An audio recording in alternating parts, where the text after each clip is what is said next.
श्री हनुमान चालीसा चौपाई 31 एवं 32 को हमें जानिवा चौपाई 31 अष्ट सिद्धि नवनिधिदाता असवर दिन जानकी माता अर्थात हे हनुमान जी जानकी माता का आशीर्वाद बोल रहे आप अष्ट सिद्धि और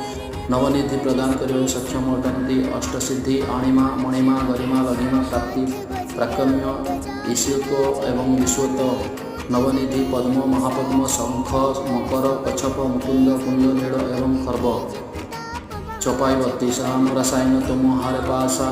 सदा रहो रघुपति को दास अर्थात श्री रामचंद्र नाम आपण पाखे रसायन स्वरूप अर्थात जरा और व्याधि नाशक आयुर्वेद औषध विशेष कहा जहाँकि सर्वकष्ट दूर कर सक्षम आपण आदरपूर्वक महाप्रभु रघुनाथंकर महासेवक रूपे निजक नियुक्त कर चौपाई 31 और 32 को समस्त नमस्कार। जय श्री राम।